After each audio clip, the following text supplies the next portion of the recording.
CV Tamil சீரியல்லாம் மிஷினை மாட்டி கொடுங்க, இருக்கிற மிஷின் ரொம்ப டேஞ்சராக இருக்குன்னு கேட்டுட்டு இருக்காங்க. அதுக்கு சிபி அப்படியெல்லாம் செய்ய முடியாது, நீங்கள் அதே மிஷினில் பார்த்து வேலை பாருங்கங்கிறாங்க. அப்படி இல்லை சார், பணத்தையும் தொழிலையும் விட உயிர் ரொம்ப முக்கியமானது. அந்த உயிரை நாங்கள் பணையம் வச்சு இப்படி ஒரு வேலையை பார்க்கணுங்கிற அவசியம் இல்லை, நீங்கள் மாட்டி கொடுத்தா மட்டுமே நாங்கள் வேலை செய்வோங்கிறாங்க. இதை பாருங்கள், நீங்கள் சொல்லி நீங்கள் அவங்க செய்யலைன்னா நானே போய் சொல்லிக்கிறேன்னு சொல்லிட்டு சிபி போகிறாங்க. அப்போ தான் ஜானு வராங்க. என்ன பிரச்சனைன்னு கேட்குறாங்க. பிரபு எல்லா விவரத்தையும் சொல்கிறாங்க. இதை கேட்ட ஜானு, அப்படின்னா நீங்கள் முதல்ல மிஷினை மாற்றுங்க, மிஷின் வந்ததுக்கு அப்புறமா நம்ம வேலையை பார்த்துக்கலாம், நான் கிளைண்ட்டுக்கிட்ட பேசிக்கிறேன், 2 நாள் டைம் கேட்டுக்கிறேங்கிறாங்க ஜானு. ஜானு மேனேஜரை கூப்பிட்டு, இது என்ன நடக்குதுங்க, ஏன் முதல்லயே இந்த மிஷினெல்லாம் மாற்றக்கூடாதான்னு கேட்குறாங்க. ஏற்கனவே தமிழ் மேடம் இதை பற்றி சொல்லியிருக்காங்க, அப்போ ஏதோ இதை பற்றி யாரும் பெருசாக எடுத்துக்கல, அப்போ தான் க்ளவுஸ் எல்லாம் கொடுத்து ஏதோ பாதுகாப்பாவது செஞ்சுக்கலாம் அப்படின்னு சொல்லி இவங்க பண்ணிட்டு இருந்தாங்க. தமிழ் கொடுத்த ஐடியாவில் தான் நம்ம எம்ப்ளாயிஸ்க்கு இவ்வளவு நாளாக எந்த ஒரு ஆபத்தும் இல்லாமல் நல்லபடியாக ரன் பண்ணிட்டு இருந்தோம் மேடம். தமிழ் மேடம் மட்டும் இங்கே இருந்திருந்தாங்கன்னா இவ்வளோ பிரச்சனை வந்திருக்காது. நீங்கள் எப்படி நினைக்கிறீங்களோ அதே மாதிரி தான் அவங்களும் பணம் புகழ் இது எல்லாம் தாண்டி உயிரும் ஆரோக்கியம் தான் முக்கியம்னு நினைப்பாங்க. ஜானு உடனே வீட்டுக்கு வந்து தமிழை கூப்பிடுறாங்க. தமிழ் வந்து பார்த்துட்டு, வாங்கம்மா, என்ன சாப்பிட்றீங்க, உங்களுக்கு பிடிச்சதெல்லாம் செஞ்சு வச்சுருக்கேன், என்கிட்ட எங்கே பேச மாட்டீங்களோன்னு எனக்கு ரொம்ப வருத்தமாக இருந்துச்சு, ஆனால் நீங்கள் இப்போ என்கிட்ட பேசிட்டீங்க, எனக்கு இதுவே சந்தோஷமாக இருக்குதுன்னு தமிழ் சொல்லும்போது, தமிழ் இதுல எல்லாம் எனக்கு சந்தோஷம் கிடையாது, நீ ஆஃபீஸ் வர்றதுக்கு என்ன செய்யணுமோ அதை சொல்லு, நான் செய்கிறேங்கிறாங்க. ஜானு அங்கே மீனா வந்துடுறாங்க. அத்தை, தமிழ் தான் ஆஃபீஸ்க்கே வரலன்னு சொல்லிட்டால, திரும்ப திரும்ப அவளை ஏன் இப்படி போஸ்ட் பண்ணுறீங்க, விட்டுருங்கிறாங்க மீனா. இதை பார் மீனா, நான் தமிழ் கிட்ட பேசிட்டு இருக்கும்போது நீ எதுக்கு குறுக்க வந்து பேசுகிற, இப்போ உங்ககிட்ட நான் கேட்டேனா இல்லை அவள் உங்ககிட்ட வரல சொல்லிட்டாளா அப்படின்னு ஜானு கேட்டுட்டு இருக்கும்போது, அத்தை அது வந்து அப்படின்னு சொல்லிட்டு இருக்காங்க. மீனா, இங்க பார் மீனா, நீ உண்மையை சொல்லிடு, ஏன் இப்படி மூடி மறைச்சு வச்சு பேசிட்டு இருக்க, இதை பார் தமிழ், மாமா சொல்ற, நீ கேளு, உன்னோட இடத்த எக்காந்த கொண்டு ஆஃபீஸில் யாராலும் நிரப்ப முடியாது. தமிழ் ஆஃபீஸ் வரதில் எந்த பிரச்சனையும் இல்லை, எல்லாத்துக்கும் காரணம் மீனா தான். அவளும் ரொம்ப இன்ட்ரெஸ்டாக தான் ஆஃபீஸ்க்கு வர இருக்கா. ஆனால் மீனா சொன்னதை கேட்டுக்கிட்டு தான் தமிழ் வர மறுக்கிறாங்கிறாங்க பாஸ்கர். கணேஷ் மூடி மறைக்கிறதுக்காக, என்ன மச்சான் இப்படி பேசிட்டு இருக்கீங்க, இத்தனை பேருக்கு முன்னாடியும் கட்டின பொண்டாட்டியை விட்டு கொடுத்து பேசிட்டு பாருங்க மச்சான், நீங்கள் ஒன்று இவங்களுக்காக சப்போர்ட் பண்ணி பேசிட்டு இருக்காதீங்க, நீங்கள் இப்படி உஸ்பேத்தினதுனால தான் மீனா தமிழை பற்றி தப்பாகவே புரிஞ்சிட்டு இருக்கிறா. அமுதா கணேஷை கூப்பிட்டு, என்னங்க இது, இவர் என்னடானா தமிழுக்கு சப்போர்ட் பண்ணுறாரு, நம்ம போட்ட பிளானெல்லாம் சொதப்பிடும் போல இருக்குங்கிறாங்க. சரி அமுதா, இப்போ வரைக்கும் எதுவும் பேசாத, கொஞ்சம் அமைதியாக இருன்னு கணேஷ் அமுதா 2 பேரும் அமைதியாக இருக்காங்க. ஜானு பிரகாஷ் கிட்ட என்ன நடந்தது, எதனால் தமிழ் ஆஃபீஸ்க்கு வரமாட்டேங்கிறான்னு கேட்குறாங்க. அப்போ பிரகாஷ் எல்லா உண்மையும் உடைச்சிடுறாங்க. எல்லாத்துக்கும் காரணம் மீனா தான். தமிழ் ஆஃபீஸ்க்கு போகிறது பிடிக்காதனால மீனா தமிழ்கிட்ட, உனக்கு வீடு முக்கியமா இல்லை ஆஃபீஸ் முக்கியமானு கேட்டதுனால தமிழ் எந்த ஒரு முடிவும் எடுக்க முடியாதனால எனக்கு வீடே முக்கியம்னு சொல்லிட்டா. மீனாவுக்காக வேண்டித்தான் அவள் ஆஃபீஸ்க்கு வர்றதில்லைன்னு சொல்லிடுறாங்க பிரகாஷ். இது கேட்ட ஜானுமா, என்ன தமிழ் இது, பிரகாஷ் சொல்கிறதெல்லாம் உண்மையானு கேட்கும்போது, ஐயோ இதனால் பெரிய பிரச்சனை வந்துடுன்னு நினச்சிக்கிட்ட தமிழ். ஐயோ அதெல்லாம் எதுவும் இல்லை, இப்போ என்ன, நான் ஆஃபீஸ்க்கு வரணும் அவ்வளவுதானே, நான் வந்துடுறேங்கிறாங்க தமிழ். அங்கே சிபி வந்திருக்காங்க. சிபிக்கு இந்த விஷயம் தெரிஞ்சதும், அம்மா ஏன் இப்படி ஒரு முடிவு எடுத்தாங்க, தமிழ் ஏன் ஆஃபீஸ்க்கு வர வேண்டாம்னு வச்சுருக்காங்கன்னு கேட்குறாங்க. அது ஒன்றும் இல்லை சிபி, தான் சிபி கிட்ட சொல்கிறாங்க, என்னோட தங்கச்சி அம்மு ஆஃபீஸ்க்கு வந்தால அந்த வயிற்றுச்சல தான் இவ தமிழை வர வேண்டாம்னு சொல்லியிருக்கா. ஆஃபீஸ்க்கு வாரிசாக இருக்க போறியா இல்லை இந்த வீட்டுக்கு மருமகளாக இருக்க போறியான்னு பிளாக்மெயில் பண்ணியிருக்கா.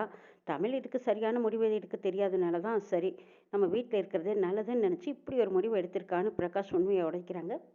தமிழ் சிபியை கூப்பிட்டு, அப்படியெல்லாம் எதுவும் இல்லை, எனக்கு வீட்டில் இருக்கணும்னு ஆசையாக இருந்துச்சு, அதனால தான் நான் வீட்டில் இருக்க விருப்பப்பட்டேன், எனக்கு ஆஃபீஸ் வர விருப்பம் இல்லைன்னு சொல்லிட்டு இருக்காங்க. இதையெல்லாம் கேட்டுட்டு இருந்த மீனா, போது நிறுத்தடி, எனக்கு எதுக்குடி நீ சப்போர்ட் பண்ணுற மாதிரி பேசுகிற, எல்லாரும் முன்னாடியும் என்னையை காப்பாற்றுறதா நீ நடிக்கிறியா, அப்படி ஒன்று நீ என்னை காப்பாற்ற வேண்டியதில்லை, எல்லாரும் முன்னாடியும் நானே சொல்லிடுறேன், நான் தான் இவ்வளோ ஆஃபீஸ் போக வேண்டாம்னு சொன்னேன், இப்போ நான் சொன்னதில் என்ன தப்புன்னு கேட்குறாங்க மீனா. இவளை இந்த வீட்டுக்கு மருமகளாக்குனதே பெரிய தப்பு, நியாயமாக பார்த்தா ஆஃபீஸில் என் பையன் தானே வாரிசாக இருக்கணும், இவ எதுக்காக உள்ளே போகிறா, இவ போய் ஆஃபீஸில் பூந்துக்கிட்டு எல்லாம் நல்ல பேர் எடுக்கணுங்கிறக்காக முன்னாடி போய் நின்றுக்கிறா. ஆனால் இவனால் என் புருஷனுக்கோ என் பிள்ளைக்கோ எந்த ஒரு நல்லதும் நடக்கிறதில்ல, அவங்களுக்குன்னு எந்த ஒரு உரிமையும் கிடைக்கல, இது வரைக்கும் அவங்களுக்குன்னு ஏதாவது ஒரு மரியாதை இருக்கா, அதுவும் இல்லைங்கிறாங்க மீனா.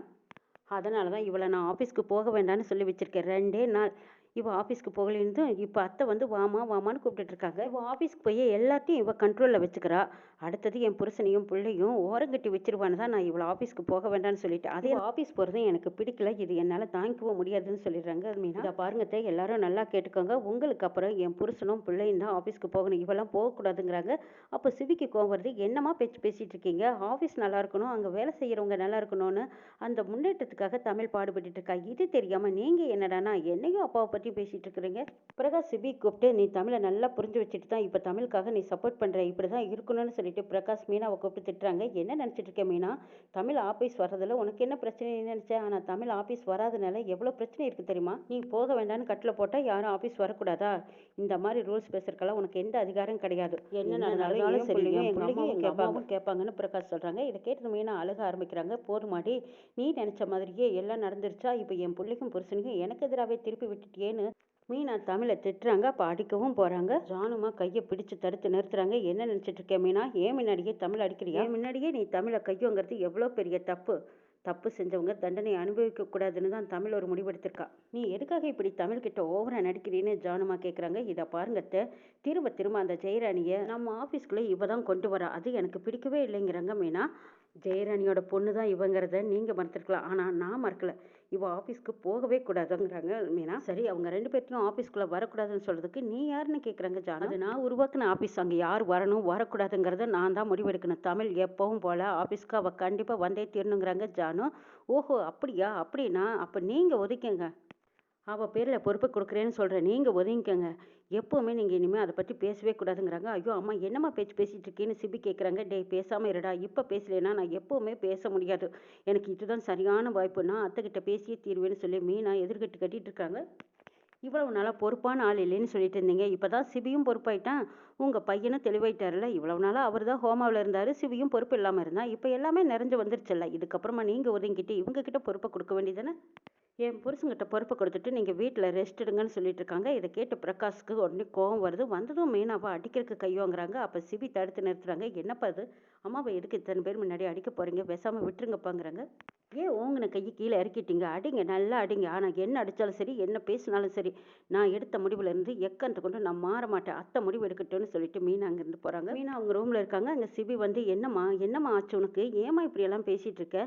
எப்போவுமே ஜானை பார்த்து நீ அவங்க பேச்சுக்கு மறுபேச்சு பேசாமல் சரி சரின்னு கேட்டுட்டு இருந்தேன். இப்போ என்னடானா அவங்கள எதிர்த்து பேசுகிற அளவுக்கு நீ போயிட்டு ஏம்மா உனக்கு என்னதான் ஆச்சுன்னு கேட்குறாங்க சிபி. ஆமாம், அவங்க இஷ்டத்துக்கு ஒரு முடிவு எடுப்பாங்க, அதையெல்லாம் நான் பார்த்துட்டு இருக்கணுமா? அப்படியெல்லாம் முடியாது. இனிமேல் தமிழ் ஆஃபீஸ்க்கு போகவே கூடாது. இல்லைனா ஜானு ஆஃபீஸ்க்கு வரக்கூடாது, இங்கேயே இருக்கட்டுங்கிறாங்க.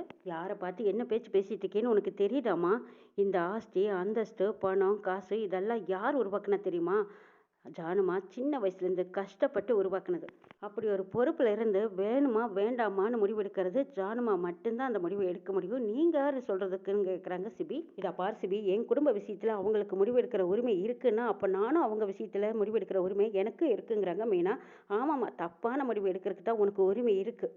நல்ல முடிவு எடுக்கிறதுக்கும் நல்லதை பற்றி யோசிக்கிறதுக்கும் உனக்கு எங்கே நேரம் இருக்குது, உனக்கு எங்கே முடிவெடுக்க தெரிய போகுதுங்கிறாங்க பிரகாஷ். இதை பார் மீனா, கல்யாணம் ஆன நாள்லேருந்து நானும் பார்த்துட்டு தான் இருக்கேன். அப்போல்லாம் இருந்ததை விட நீ இப்போ இருக்க இந்த வீட்டில் எல்லாத்தையும் எதிர்த்து பேசிகிட்டு இருக்க, இது தப்புங்கிறாங்க பிரகாஷ். ஆமாங்க, அப்போல்லாம் சொன்னால் கேட்டுட்டு தான் இருந்தேன், அது வேற. இப்போ நீங்கள் நினச்சாலும் என்னை வெளியே போன்னு சொன்னீங்கனாலும் நான் தனிச்சு நின்று வாழ்ந்து காட்ட முடியும், எனக்கு அந்த அளவுக்கு தைரியம் இருக்குதுங்கிறாங்க மீனா. ஏன் இப்படியெல்லாம் பேசிகிட்டு இருக்கேன்னு சிபி திட்டுறாங்க. நான் வெளியவே போனாலே எங்கள் அண்ணன் என்னை பார்த்துக்குவாருங்கிறாங்க மீனா. இதை பார், முந்தி எல்லாம் உன்னோட அப்பாவித்தானே எல்லாத்துக்கும் பிடிக்கும், ஆனால் இப்போ என்னடானா நீ எல்லா விஷயத்திலையும் மாறிட்ட மீனா. எதுவுமே நல்லதுக்கு இல்லை, தெரிஞ்சு பொழைச்சிக்கோன்னு சொல்லிட்டு போகிறாங்க பிரகாஷ். அங்கே கணேஷ் வராங்க. கணேஷை பார்த்ததும் மீனா அழுக ஆரம்பிக்கிறாங்க. பார்த்தீங்களான்னு இப்படியெல்லாம் என் புருஷனும் பிள்ளையும் பேசிகிட்டு இருக்காங்கன்னா, இப்படியெல்லாம் நான் பேசினா என் பிள்ளையும் புருஷனும் என்கிட்ட பேச மாட்டேன்னு சொல்லிட்டு போகிறாங்க, நான் என்ன செய்யட்டுன்னு அழுகிறாங்க. இங்கே பாரு, அவங்க அப்படி தான் சொல்லுவாங்க மீனா. உன்னோட முடிவுலேருந்து எக்காந்து கொண்டு மாறிடாத, நீ முன் வச்ச காலை பின்வாங்காத, நீ எடுத்த முடிவு சரியாக தான் இருக்குங்கிறாங்க கணேஷ். அப்போ அமுதாவும் சப்போர்ட் பண்ணுறாங்க. ஆமாம் மீனா, நீ எடுத்திருக்கிற முடிவு தான் சரி. இப்போ வேணால் அவங்க எல்லாத்துக்கும் தப்பாக தெரியும், ஆனால் பின்னாடி ஒரு நாளைக்கு நீ எடுத்த முடிவு தான் சரின்னு எல்லாரும் சொல்ல போறாங்க பாருங்கிறாங்க. கணேஷும் அமுதாவும் சொன்னதை கேட்ட மீனாவும் தான் எடுத்தது தான் சரியான முடிவுன்னு நினைச்சிட்டு இருக்காங்க. இங்க ஜானு மீனா பேசுனது எல்லாம் நினைச்சு வருத்தப்பட்டு உட்காந்துருக்காங்க. பழைய நினைவுகளை கொஞ்சம் நினைச்சு பாக்குறாங்க. பிரகாஷையும் அம்மாவையும் நம்ம எப்படியெல்லாம் கஷ்டப்பட்டு காப்பாற்றணும். இட்லியை விட்டு வியாபாரம் பண்ணி அதில் வந்த உழைப்பு வச்ச காசு தான் இந்த அளவுக்கு என்னோட திறமையில நான் வளர்ந்து நிற்கிறேன். ஆனால் இது புரியாத நீங்கள் வீட்டோடு இருந்துக்கோங்கன்னு சொல்லிட்டாலே, பொறுப்புகளை என் புருஷங்கிட்ட கொடுத்துருங்கன்னு சொல்லிட்டு மனசு வலிக்க வலிக்க பேசிட்டு இப்போ இவ்வளவு ஈஸியாக நம்மளை தூக்கி எறிஞ்சு பேசிட்டாலேன்னு நினச்சி வருத்தப்பட்டு ஜானுமா அப்படி உட்காந்து பழசை நினச்சிட்டு அழுதுட்டு இருக்காங்க. மீனா கேட்ட கேள்வி ஜானுவுக்கு ரொம்பவே உறுத்தி இருக்கு. சரி, இதுக்கப்புறமா நம்ம இந்த பிஸ்னஸை வச்சிருக்கிறத விட நம்ம பையனுக்காகவும் பேரனுக்காகவும் தானே இவ்வளோ சம்பாரிச்சோம், இதுக்கப்புறமா நம்ம கிட்ட இருக்கிறத விட பிரகாஷ் கிட்ட இருக்கிறதே நல்லதுன்னு நினச்ச ஜானு திடீர்னு எல்லார்ட்டையும் கூப்பிட்டு நான் ஒரு முடிவு எடுத்துட்டேன். பிரகாஷ் ஜானு தெளிவாக ஒரு முடிவு எடுத்துட்டு நான் எல்லா பொறுப்புகளையும் பிரகாஷ்க்கு கொடுக்குறேன்னு சொல்லிடுறாங்க. இதை கேட்டு வீட்டில் எல்லாரும் சந்தோஷப்படுறாங்க. தமிழ் இதை கேட்டுட்டு ஜானுமா நான் உங்ககிட்ட கொஞ்சம் தனியாக பேசணுங்கிறாங்க. தனியாக பேசுறதுக்கு என்ன இருக்காது, நான் முடிவு எடுத்துட்டு நினைக்கிறாங்க. இல்லை இருந்தாலும் நான் உங்ககிட்ட பேசியே ஆகணும்னு ஜானு தனியாக கூட்டிகிட்டு போய் தமிழ் பேசிகிட்டு இருக்காங்க. அதுக்கப்புறமா திரும்பி வந்த ஜானுமா இன்னும் கொஞ்ச நாள் என் பொறுப்புலேயே இருக்கட்டும்னு சொல்லிடுறாங்க. எனக்கு இது பிடிக்கவே இல்லை. தமிழை கூப்பிட்டு என்னடி நினச்சிட்டு இருக்க, ஏண்டி என் மாமியார் என் புருஷனுக்கு கையெழுத்து போட்டு கொடுக்க போகிற நேரத்தில் நீ அவங்கள தனியாக கூட்டிகிட்டு போய் என்னடி அப்படி ரகசியம் பேசுனேன்னு கேட்குறாங்க. பிரகாஷ் மீனாவை கூப்பிட்டு இதை பற்றி கேட்குறக்கு உனக்கு எந்த அதிகாரமும் இல்லைங்கிறாங்க. இதை பாருங்கள், பேசாமல் கொஞ்சம் நில்லுங்க, அமைதியாக இருங்க, நீங்கள் எதுவும் பேசாதீங்க, நிறுத்துங்க. உங்களுக்காகவும் என் பிள்ளைக்காகவும் தான் நான் இவ்வளோ தூரம் பாடுபட்டுட்டு இருக்கேன். ஆனால் இவ என்னடான்னா ஒத்த வார்த்தையில் ஏதோ சொல்லி இப்படி உங்க அம்மா மனசை மாத்திட்டால, அது என்ன ஏதுன்னு கேட்கக்கூடாதா? கேட்கணுங்கிறாங்க. பொறுப்புகளை உங்ககிட்ட கொடுக்க சொன்னா இவ என்னடான்னா ஜானுவை தனியாக கூட்டிட்டு போய் சேர்மன் பதவியை இவ வாங்கிட்டா. அப்போ நீங்க எல்லாரும் இவளுக்கு அடிமையா? இவ சொல்றது எல்லாம் நீங்க கேட்கணுமா என்ன? இவெல்லாம் நேத்து முளைச்ச காளான். இவளுக்கு சேர்மன் போஸ்டிங் போட்டு கொடுத்தாங்கன்னா இவ பேசுறத நீங்க கேட்கணும். இவ சொல்றது எல்லாம் நீங்க கேட்கணும்னு என்னால தலையெழுத்தா? இவ சொல்றத நீங்க எதுக்குங்க கேட்கணுங்கிறாங்க. மீனா, தமிழை பத்தி உனக்கு எதுவும் தெரியாது. ஆனா அம்மாவுக்கு தெரியும். தமிழ் ரொம்ப திறமையான பொண்ணு. அம்மா அதனால தான் இவகிட்ட அந்த ஒரு பொறுப்பையும் பதவியும் கொடுத்துருக்காங்க. இதனால உனக்கு என்ன வேணா பிரச்சனைன்னு கேட்குறாங்க பிரகாஷ். என்னதான் சொன்னாலும் சரி, தமிழ் உன்னோட மருமக தானே. அவள் எந்த போஸ்டிங்கில் இருந்தாலும் உனக்கு தானே பெருமைன்னு கேட்குறாங்க பிரகாஷ். அட ஏங்க நீங்கள் வேற, அவளை பற்றி நமக்கு என்னங்க? பையன் தானே இந்த வீட்டோட வாரிசு. அவங்ககிட்ட தானே இந்த பொறுப்பெல்லாம் போயிருக்கணும். ஆஃபீஸ் நிர்வாகமாக இருந்தாலும் சரி, வீட்டு நிர்வாகமாக இருந்தாலும் சரி, இனிமேல் எதுவாக இருந்தாலும் என் பையனே பார்க்கட்டும். இவ ஆஃபீஸ் பக்கமே போகக்கூடாது. இவ ஒரு வேளை ஆஃபீஸ்க்கு வந்தானா அது நம்ம குடும்பத்துக்கே கௌரவ குறைச்சல்னு சொல்லி மீனா சரியான ஆர்ப்பாட்டம் பண்ணி முட்டுக்கட்டை போட்டுட்டு இருக்காங்க. இதையெல்லாம் பார்த்துட்டு இருந்த ஜானு வந்து சொல்கிறாங்க, இதை பார் மீனா, திரும்ப திரும்ப சொல்கிறேன், தமிழ் அந்த இடத்துக்கு வந்தால் தான் சரியாக இருக்கும்ன்ட்டுங்கிறாங்க. அப்படியெல்லாம் அவள் வரக்கூடாது, வரவும் மாட்டேன், நான் வரவும் விட மாட்டேன். அப்படி அவள் வந்தான்னா நான் எடுத்த முடிவு வேறு மாதிரி இருக்குன்னு சொல்லி மிரட்டிட்டு இருக்காங்க. மீனா, நீ என்ன முடிவு வேணாலும் எடுத்துகிட்டு போமா, கண்டிப்பாக தமிழ் நம்ம ஆஃபீஸ்க்கு வந்தே ஆகணும்னு சிபி தமிழ் 2 பேரும் அங்கேருந்து கிளம்புறாங்க. அப்போ மீனா தடுத்து நிறுத்தி, இதைப்பா என்னையும் தாண்டி நீ ஆஃபீஸ்க்கு போயிட்டேன்னா அங்கே என்ன நடக்கும் தெரியுமா அப்படின்னு சரியான போராட்டம் பண்ணிட்டு இருக்காங்க. இந்த போராட்டத்துக்கு மத்தியில் ஜானு திடீர் ஒரு முடிவு எடுக்கிறாங்க. அது என்னவா இருக்குங்கிறதை நாளை எபிசோடில் பார்க்கலாம்.